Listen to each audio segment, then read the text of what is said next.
World renowned as the home of endurance on 2 and 4 wheels, MotoGP lands in Le Mans for the Michelin Grand Prix of France.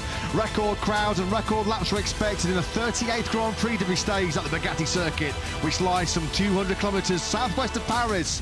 Q2 spots to be claimed next live. It's time for MotoGP.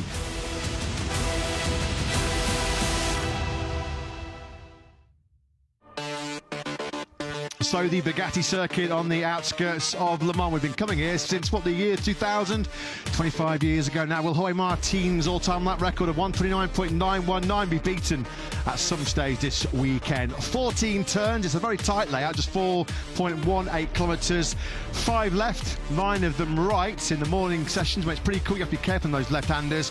The fast 6-gear sweep through the first corner starts that first sector. Down the hill, that braking's only to turn 8, catches a few riders out as well. And then the Recordemont section, turn 13 and 14 to complete the lap. Turns 8, 9 and 11, that's where the front end gets a real workout here in Le Mans.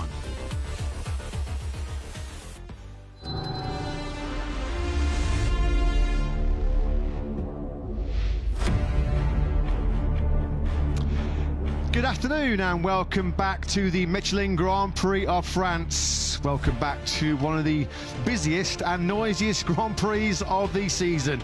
It is always great, isn't it, to be in this part of northwest France as we get set for MotoGP action here in Le Mans. It's round 6 of the 2025 MotoGP World Championship.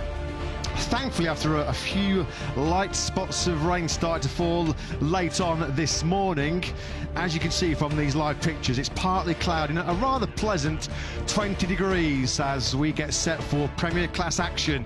As always, a hugely important 16-minute practice session coming your way for the fastest riders in the world. It was Marc Marquez on the factory Ducati, looking to bounce back from the disappointment of his exit when fighting for the podium last time out in Jerez, that led the way after FP1 this morning. Marquez with a 1:30.764. He was the only rider actually this morning that found a lap in the sub-1:31s. It's Matt Burt, Lewis Sotheby in the commentary box with Jack Appleyard down in pit lane. I'm delighted to say we are joined by a very, very special guest indeed. He knows a thing or two about being fast on 2 wheels in France, doesn't he? I'm delighted to welcome winner of 35 stages on the Tour de France. We say the word legend, a multiple world champion. It is Mark Cavendish, Sir Mark Cavendish, I used to say. Mark, welcome to the commentary box. Welcome to Le Mans.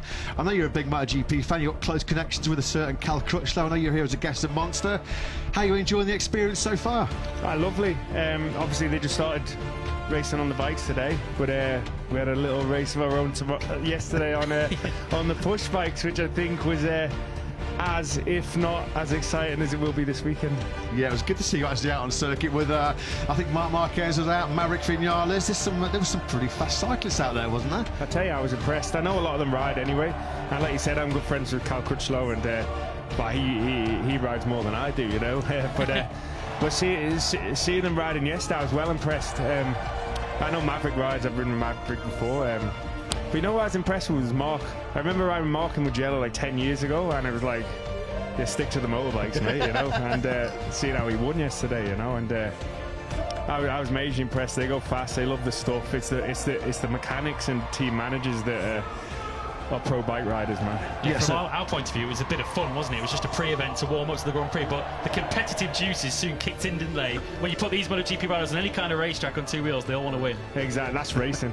You're a racer or you're not a racer, and you have the 20 top racers in the world, though they want to fight, and they treat every corner on the push bike like it's the first corner in a MotoGP race. So it was Marc Marquez then that led the way this morning. Brad Binder had an excellent session on the factory KTM. He was second. Alex Marquez, the new world championship leader, 1 point clear of brother Mark after his success in Spain last time out. He was third. Bagnaia, Agura, Quartararo, the home crowd hero, Morbidelli after a crash this morning at turn 8.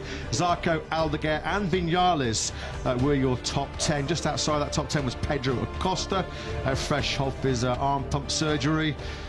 Jack Miller was 12th quickest, ahead of Fabio Di Gianantonio. Further down we saw Joan Mir 14th. A few other selective names. Taka Nakagami, of course, back in action this weekend on the HRC Development RC213V. He was 19th quickest. Ralph Fernandez was a very early faller in FP1 this morning on his outlap at turn 10. That left the Spaniard 20th, ahead of the returning Miguel Oliveira. Good to see him back for Pramac Yamaha. And Lorenzo Savadori once again substituting for our absolute world champion Jorge Martin. We know you are, as we say, Mark, a big MotoGP fan. He impressed you on a push bike yesterday. I mean, watching from afar, how much does Marc Marquez impress you on two wheels at 200 miles an hour? Yeah, it's incredible, especially after a comeback and after you smash your body up like he has. I can attest to that. It's difficult to always come back and be at the shape you were in once before, you know. But he's on a different level, really. It's really impressive to see. But I think from any bike rider, but push bike ride, you see any MotoGP rider, and like the speeds they're going, the rate they're braking at, and what they turn those bikes at is something that is very, very special indeed. Here is Johann Zarco. He's going to get an enormous reception when he pops up on the screens. Three-time MotoGP podium finisher here, Johann Zarco, the 34-year-old Frenchman. This weekend he's scheduled to make his 150th MotoGP start. So it'll be good to see Zarco